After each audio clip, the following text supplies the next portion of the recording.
Hello बच्चों, आज की क्लास में जो हम टॉपिक डिस्कस करेंगे उसका नाम है टेंस। और टेंस में हम जानेंगे बेटा टेंस का मतलब क्या होता है।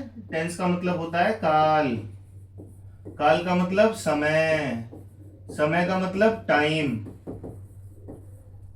तो टेंस का मतलब क्या हो गया? टाइम, है ना। तो टेंस का मतलब होता है टाइम। तो टाइम तीन तरह का होता है, प्रेजेंट, पास्ट और फ्यूचर। तो इस तरीके से कितने टेंस हो गए? तीन। प्रेजेंट, पास्ट और फ्यूचर मिला के टोटल कितने टेंस होते हैं? तीन। तो टेंस तीन होते हैं, 12 नहीं होते। पहली बात तो ये, ठीक है ना। दूसरी बात की हर टेंस के अंदर चार तरह के सेंटेंसेस होते हैं। जैसे मैं बोलूं कि मैं आपको पढ़ा रहा हूं, तो ये भी प्रेजेंट है। मैं आपको पढ़ाता हूं, ये भी प्रेजेंट है। मैंने आपको पढ़ा दिया है, ये भी प्रेजेंट है। और मैं 1 घंटे से आपको पढ़ा रहा हूं, ये भी प्रेजेंट है। लेकिन चारों सेंटेंसेस में अलग अलग बात दर्शाई जा रही है। जैसे मैं कहता हूं कि मैं आपको पढ़ा रहा हूं, मतलब अभी काम चल रहा है, कॉन्टिन्यूस हो गया। मैं आपको पढ़ाता हूं, मतलब एक रूटीन की बात चल रही है, इंडेफिनेट हो गया। मैंने आपको पढ़ा दिया है, मतलब कोई काम कंप्लीट हो गया तो परफेक्ट हो गया। 1 घंटे से पढ़ा रहा हूं तो परफेक्ट कॉन्टिन्यूस हो गया। इसी तरीके से पास्ट में चार तरह के सेंटेंसेस होते हैं, इसी तरीके से फ्यूचर में चार तरह के सेंटेंसेस होते हैं। तब जाके बन जाते हैं 3 into 4 = 12 कि 12 टेंस होते हैं। टेक्निकली टेंस तीन होते हैं, तीन टेंस में चार टाइप के सेंटेंसेस होते हैं, जिस तरीके से 12 टेंस हो जाते हैं। तो शुरुआत करेंगे बेटा सबसे पहले प्रेजेंट इंडेफिनिट से। बहुत इजी तरीके से सीखेंगे। देखो, प्रेजेंट इंडेफिनिट का मतलब होता है सब्जेक्ट कोई काम करता है। सब्जेक्ट कोई काम करता है। सब्जेक्ट कोई काम करता है तो उसको प्रेजेंट इंडेफिनिट बोलते हैं। सब्जेक्ट का मतलब कोई भी पर्सन हो सकता है, कोई भी चीज हो सकती है जो काम करता है, उसको हम क्या बोलते हैं? सब्जेक्ट। तो जो काम करता है उसको हम सब्जेक्ट बोलते हैं। तो सब्जेक्ट कोई भी काम करता है। जैसे हम दिल्ली में रहते हैं, हम एक ही क्लास में पढ़ते हैं, तुम मेरा टाइम बर्बाद करते हो, वह मुझे फोन करता है। तो कोई भी इंसान, कोई भी पर्सन, कोई भी चीज कुछ भी काम करती है तो उसको हम बोलते हैं बेटा प्रेजेंट इंडेफिनिट। ऐसे रट्टा नहीं लगाना है कि ता है, ती है, ते है, ऐसे नहीं जाना। रट्टाफिकेशन के पैटर्न से बाहर आना है, बात को समझना है और समझते हुए चीजों को जानना है कि सब्जेक्ट कोई काम करता है, कोई भी पर्सन कुछ भी काम करता है तो प्रेजेंट इंडेफिनिट कहलाता है। ये तो हो गई पहचानने की बात। कोई भी सेंटेंस हम तभी बना पाते हैं जब हमें उसकी क्लैरिटी हो कि ये सेंटेंस कौन से टेंस का है, कौन सा मोडाल लगेगा, है ना, या किस तरह का इसका स्ट्रक्चर है। तो पहले हमें आइडेंटिफिकेशन होना चाहिए ना कि ये कौन सा टेंस है। तो प्रेजेंट इंडेफिनिट का मतलब सब्जेक्ट कोई काम करता है। तो ये तो गई सेंटेंस की पहचान की बात। दूसरा, इसका फॉर्मेट क्या रहेगा? जनरली सेंटेंस के अंदर क्या रहता है? सबसे पहले सब्जेक्ट आएगा, फिर हेल्पिंग वर्ब आएगी, फिर वर्ब आएगी, फिर ऑब्जेक्ट आएगा। प्रेजेंट इंडेफिनिट ऐसा टेंस होता है जिसमें सब्जेक्ट के तुरंत बाद वर्ब की फर्स्ट फॉर्म आती है, और किसी टेंस में ऐसा नहीं होता। सब्जेक्ट के तुरंत बाद वर्ब की फर्स्ट फॉर्म आएगी और सब्जेक्ट के हिसाब से वर्ब में एस या ईएस का यूज करेंगे। मतलब सब्जेक्ट के बाद वर्ब की फर्स्ट फॉर्म आएगी, अब उसमें एस या ईएस लगाना पड़ेगा। कब लगाना पड़ेगा? अगर सब्जेक्ट है ही, शी, किसी का नाम, कोई सिंगुलर नाउन है जैसे मेरा भाई, मेरी मम्मी, मेरे पापा, तो हमें वर्ब में क्या लगाना पड़ेगा? एस या ईएस लगाना पड़ेगा।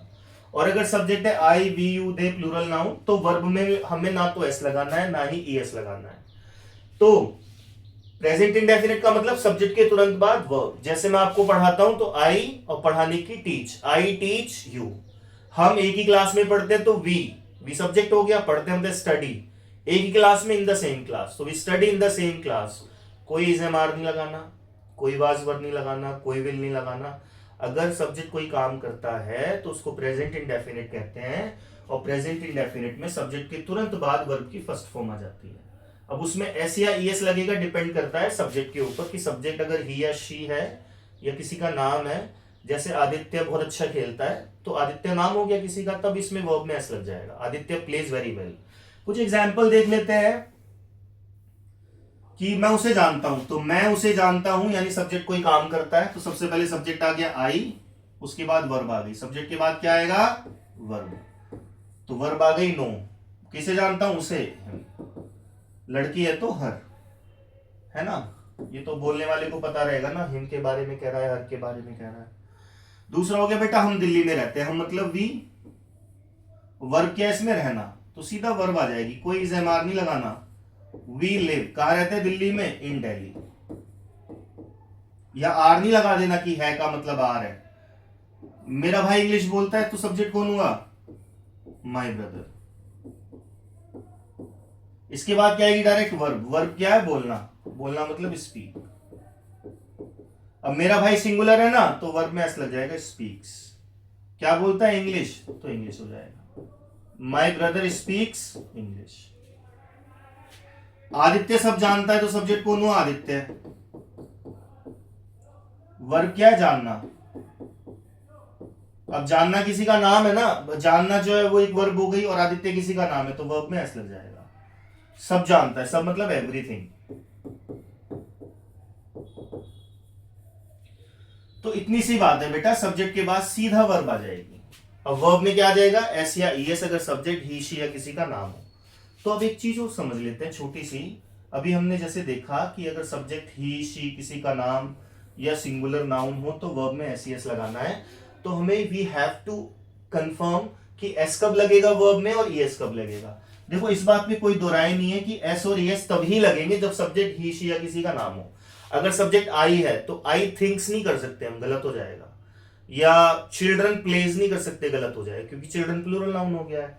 तो एस और एस का कंसेप्ट तभी एग्जिस्ट करेगा जब सब्जेक्ट हमारा ही या शी है, या किसी का नाम है, या कोई सिंगुलर नाउन है, जैसे मेरा दोस्त। तो ऐसी कंडीशन में हमें समझना है एस कब लगेगा और एस कब लगेगा। तो बेटा इतनी सी बात समझनी है कि अगर वर्ब, इफ वर्ब एंड्स, अगर वर्ब खत्म होती है ओ पर, किस पर?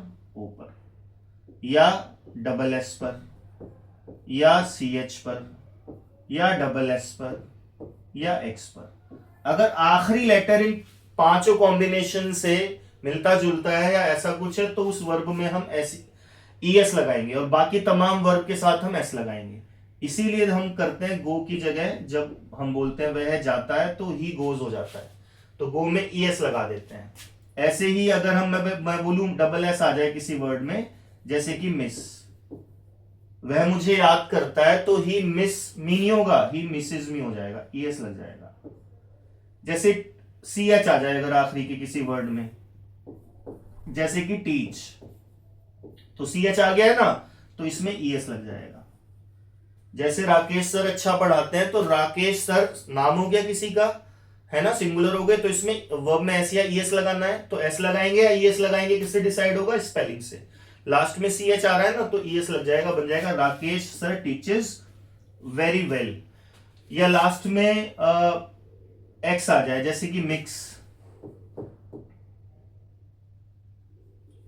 वह दूध में पानी मिलाता है, तो क्या हो जाएगा? मिक्स में ईएस लग जाएगा, मिक्सेस, ही मिक्सेस वाटर इनटू मिल्क। या लास्ट में एस एच आ जाए, एस एच आ जाए, जैसे कि वॉश, वह कपड़े धोती है, तो वॉश में ईएस लग के बन जाएगा शी वॉशेस। तो एस और ईएस कब लगाना है? जब सब्जेक्ट ही शी या किसी का नाम होगा। अब एस कब लगाना है और ईएस कब लगाना है? It will depend upon spelling of the verb. If the verb ends with these following letters like O, CH, double S, SH or X, then we need to use ES in the verb. Otherwise, in other cases, we will be using S only in the verb. Repeating कि अगर subject he she या किसी का नाम है तभी S और S का हमें यूज करना है। ठीक है जी, तो एस और एस के बारे में थोड़ी सी कहानी हमें याद रखनी है। एक चीज और लास्ट हम समझते चलेंगे एस और एस के बारे में। अगर जो वर्ब है, इफ वर्ब एंड्स, वो खत्म होती है वाई पे, तो वाई से पहले वाला लेटर देखना है, जैसे कि प्ले, या ओबे, या क्राई, या फ्लाई। तो वाई से पहले अगर वोवल साउंड है, वोवल अल्फाबेट है, जैसे ए ई आई ओ यू, इन पांचों में से कुछ है, तो उस वर्ब में सिर्फ हम एस लगाएंगे, प्लेज, ओबेज या सेज। लेकिन अगर वाई से पहले कोई कॉन्सोनेंट है, जैसे क्राई में वाई से पहले आर आ रहा है, तो वाई हटा के आई ई एस लगाना है। फ्लाई में वाई से पहले एल आ रहा है, तो वाई हटा के आई ई एस लगाना है, फ्लाइज हो जाएगा। ऐसे ही ट्राई में वाई से पहले आर आ रहा है, तो वाई हटा के आई ई एस हो जाएगा, ट्राइज। वह कोशिश करती है, शी ट्राइज, वह बहुत कोशिश करती है, शी ट्राइज वेरी हार्ड। तो वर्ब में एस और एस कब लगाएंगे? ही शी या किसी के नाम के साथ, या कोई सिंगुलर नाउन के साथ। अब एस कब लगाना है और ईएस कब लगाना है, ये मैंने समझाने की कोशिश की है। लास्ट का लेटर हमें देखना होगा। तो जैसे लाइफ हमें बहुत कुछ सिखाती है। सब्जेक्ट कौन हो गया? लाइफ। वर्ब क्या? सिखाना। सिखाना मतलब टीच। अब टीच में लास्ट में सी एच आ रहा है ना, और लाइफ सिंगुलर है, तो हम एस लगाएंगे या ई एस लगाएंगे? हम ई एस लगाएंगे। लाइफ टीचेस किसे सिखाती है? हमें। हमें, तो अस हो जाएगा। लाइफ टीचेस अस, बहुत कुछ मतलब a lot. Life teaches us a lot. जैसे राकेश सर अच्छा पढ़ाते हैं, तो राकेश सर पढ़ाते हैं मतलब टीच। अब टीच में लास्ट में सी एच आ रहा है, तो हम ई एस लगा देंगे। टीचेस बहुत अच्छा पढ़ाते हैं Rakesh sir teaches very well. अगर ये होता मैं अच्छा पढ़ाता हूं तो आई टीच होता, फिर ई एस नहीं लगाना। एस और एस तभी लगाना जब सब्जेक्ट ही शी या किसी का नाम होगा, या सिंगुलर नाउन होगी, जैसे मेरा भाई मेरा दोस्त। तो ये प्रेजेंट इंडेफिनिट का बेटा, इसको सिंपल फॉर्मेट बोलते हैं। सिंपल सेंटेंस है, सब्जेक्ट कोई काम करता है, वह मुझे फोन करता है, तो ही कॉल्स मी। मैं 10th क्लास में पढ़ता हूं, I study in 10th class. मैं स्कूल जाता हूं, I go to school. I am go to school नहीं करना कि हूं आ रहा है तो हूं मतलब एम बना दो, नहीं। अगर कोई भी सब्जेक्ट कुछ भी काम करता है तो सब्जेक्ट के बाद सीधा वर्ब की फर्स्ट फॉर्म आएगी। अब बेटा नेगेटिव देख लेते हैं। नेगेटिव का मतलब क्या होता है? जिस सेंटेंस में नहीं शब्द आ जाए। तो प्रेजेंट इंडेफिनिट का नेगेटिव क्या हो जाएगा? सब्जेक्ट कोई काम नहीं करता है। तो इसका फॉर्मेट क्या रहेगा? सब्जेक्ट तो आएगा ही, साथ में डू नॉट या डज नॉट आ जाएगा, और वर्ब की फर्स्ट फॉर्म आएगी। अब नेगेटिव में डू नॉट या डज नॉट लगा रहे हैं, तो वर्ब में एस और एस लगाने का अब जो प्रोविजन था वो खत्म हो जाएगा। ठीक है, अब वर्ब की फर्स्ट फॉर्म लगानी है, कोई एस एस नहीं लगाना है। और बड़ी सिंपल सी बात है कि अगर सब्जेक्ट है I we you they plural, तो डू नॉट लगाना है। ठीक है भाई, याद रखने वाली चीज है। और सब्जेक्ट है ही शी किसी का नाम या सिंगुलर, तो डज नॉट लगाना है। जैसे लोग टाइम की इंपॉर्टेंस नहीं समझते हैं, तो पीपल डू नॉट आएगा या डज नॉट आएगा? कमेंट में बता देना। तो अब कुछ एग्जाम्पल बना लेते हैं। वह खाना नहीं खाती है, वह मतलब शी हो गया, है ना। अब शी के बाद क्या आना चाहिए? डू नॉट या डज नॉट आना चाहिए। शी सिंगुलर है, या ही शी के साथ डज लगाते हैं तो हम डज लगा देंगे, शी डज नॉट। अब खाती है मतलब ईट, खाना मतलब फूड। अब इसमें अगर मैं ईट्स कर दूंगा तो एरर हो जाएगी, क्योंकि डज नॉट के साथ वर्ब में एस एस नहीं लगाते हैं। डू नॉट डज नॉट के साथ वर्ब में एस या एस नहीं लगाते हैं। मैं अपना टाइम बर्बाद नहीं करता हूं, मैं मतलब आई के बाद क्या आ जाएगा? डू नॉट, है ना। बर्बाद मतलब वेस्ट, अपना टाइम मतलब my time, I do not waste my time. तुम मुझे सीरियसली नहीं लेते हो, तुम मतलब यू के साथ क्या आता है? Do not. तो यू डू नॉट सीरियसली नहीं लेते हो, take me, you do not take me seriously.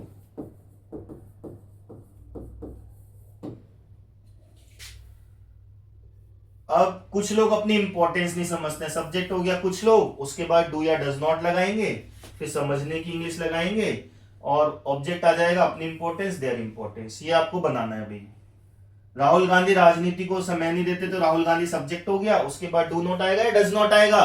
Rahul Gandhi किसी का नाम है तो डज नॉट आएगा, और समय देना मतलब गिव हो जाएगा। तो राहुल डज नॉट गिव, क्या नहीं देते हैं? समय यानी time. Rahul Gandhi does not give time in politics या टू पॉलिटिक्स, है ना।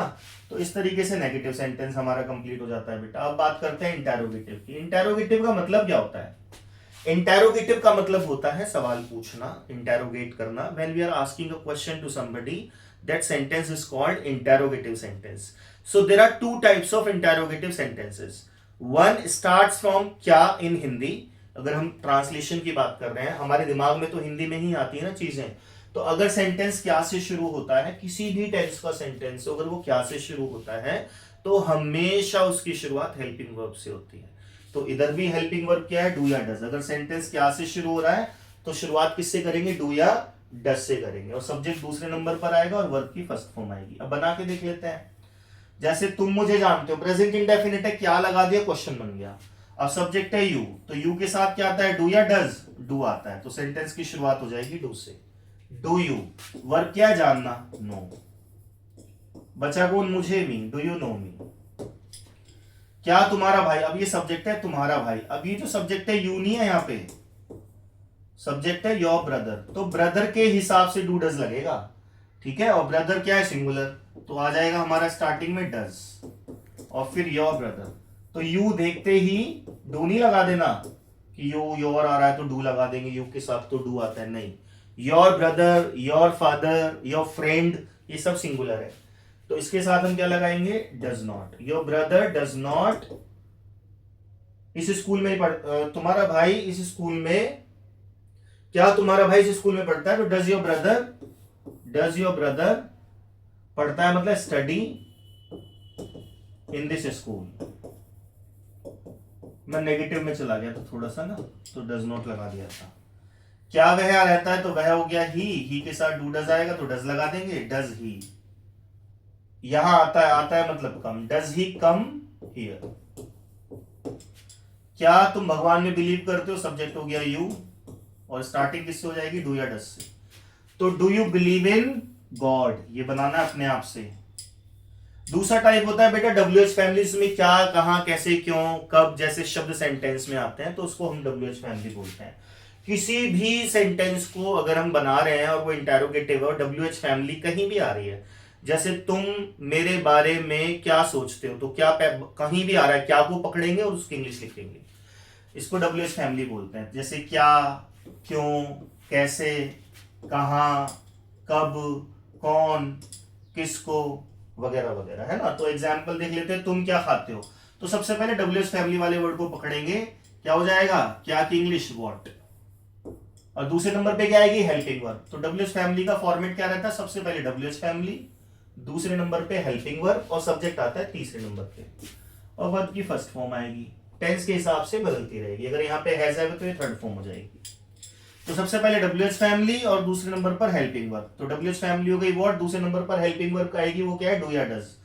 तो यू के हिसाब से हेल्पिंग वर्ब हो जाएगी डू, उसके बाद तीसरे नंबर पे आएगा subject, so what do you, और फिर वर्ब आ जाएगी ईट, व्हाट डू यू ईट।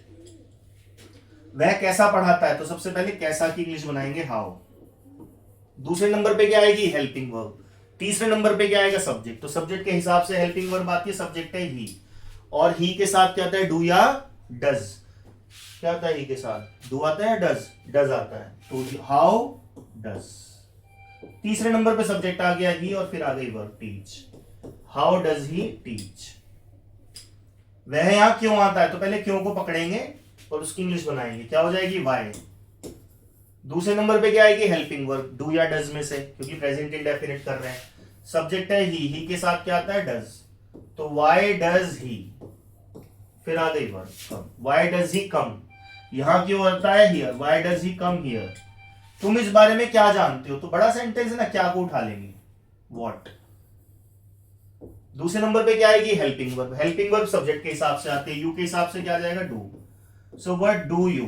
फिर वर्ब क्या है, know, what do you know, इस बारे में, about this, what do you know about this, हो गया। ऐसी तुम कहां रहते हो, पहले कहां की इंग्लिश बनाएंगे, वेयर। उसके बाद सब्जेक्ट के हिसाब से हेल्पिंग वर्ब आएगी, दूसरे नंबर पे हेल्पिंग वर्ब आती है, तो हेल्पिंग वर्ब यू के हिसाब से हो गई do, so where do you study या रीड, तो वेयर डू यू स्टडी।